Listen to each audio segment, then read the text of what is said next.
Hello mga kairing, so nakakalungkot no. Baga sad kay karon nga adlaw no kay nay nasunog nga building sa Kuwait no. So daghan kay namatay mga 35 na daw to, di naabot na daw og 40 kapin ang mga namatay, lahi pa daw tong mga na-injured lang.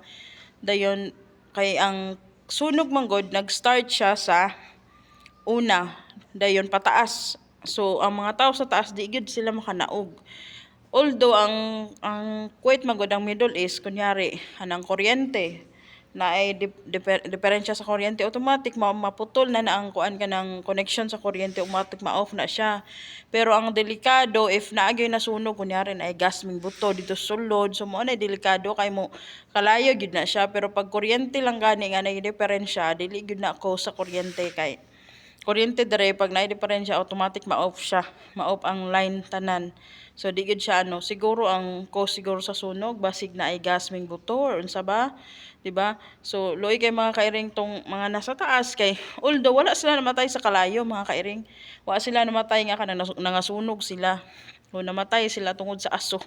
Kay grabe kabalo biya mo sa mga building biya dari no nga isar ba itawon kabuk bintana, isa or duha.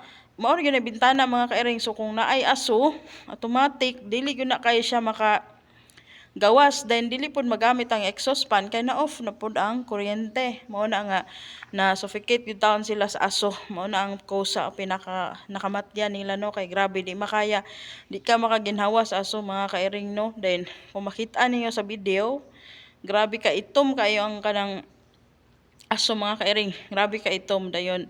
Mo siguro to nga di jud ka na og mga tao sa taas kay tungod kay nagikan lagi ang sunog sa ubos, no? Sad kaayo pero wala pa ta na inform kung nabay Pinoy nga nanga-apil adto nga sunog kay katugaw nga building mga foreigner daw ang nakapuyo datong dapita murag accommodation ba. Mura daw siya accommodation sa mga nagtatrabaho sa Kuwait no. Hopefully nga safe atong mga kababayan, hopefully nga walay na-apil adto.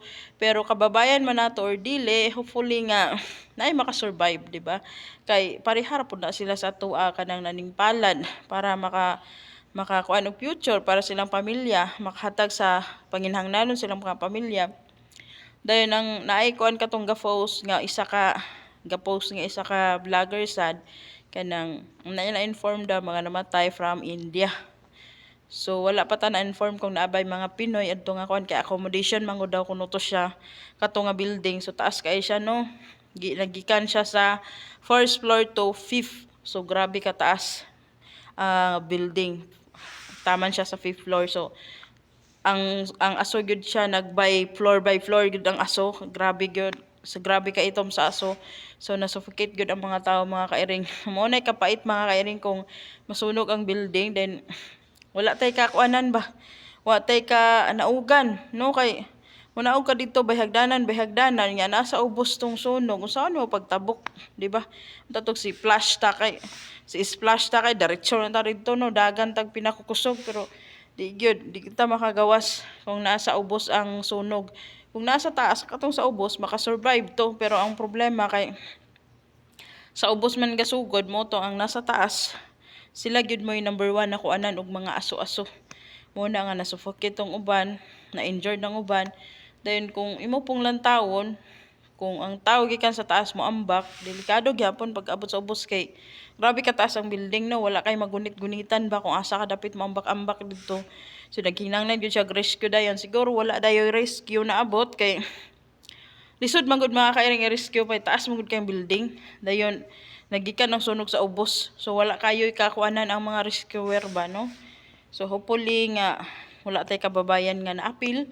Pero kung kababayan man nato or dili, so ipag-pray gyapon nato mga kairing no nga makasurvive tong uban kay sama sa kung ginaingon kan ganina kanang parihara pud to sa atuan ning palad ba para makahatag tag manindot nga kinabuhi sa tong pamilya or makatag ta sa gusto sa tong pamilya no. So luoy sad to sila bisan pag dili nato sila kababayan, bisan pag tagalaing nasod to sila pero still human gyapon to sila, tao gyapon to sila. So kaluoy sad silang pamilya no nga gapaabot sa ilaha din makauli sila sa ila, wala na patay na or else dili gid sila makauli basin derira sila ilubong. So di ba? So kapait mga kairing, so hopefully pray na to nga walay nadamay nga kababayan, og i-pray gyapon nato nga makasurvive sa tong uban, no. Og i-pray po nato nga hopefully di na siya mausab kay luoy kayo ang mga pamilya kapaabot sa ila sa laing kanya-kanyang nasod, no, sa kalain-laing nasod adto mga tawhana kay foreigners daw to nakapuyo dito, siguro nagkakuan na to ba sagol-sagol, Indian, Sri Lankan, Bangladesh, Pakistan, mga etc. Siguro gahalo-halo na to sila wa kay takabalo basig napay Pinoy. Di ba? So gapaabot lang pamilya nya ingana na hitabo. So grabe. Grabe ka sad, no? Grabe ka makaguguol ug makasakit sa dughan. So mag-amping ta mga kababayan, no? Ta mga kababayan nga nagpuyo taas nga building, be alerto gid ta dayon, no? Kanang makatimahutag mga aso-aso naog gyud ura-urada mga kairing, ayaw gyud pataka na imong kuan nga wala to, wala ni. Dapat be alert gid ta kay wa ta kabalo bas panghitabo nga abi natog okay ra nya ang ubos di na day okay, so di ta kanaog, no. So hopefully walay kababayan nato, no, kay di na ako ma-imagine kung unsay feeling sa katawo ba nga nagpaabot mong pamilya dito din ikaw wala na, no. So hopefully nga kuan makasurvive sa tong uban kay magdaghan ang injured.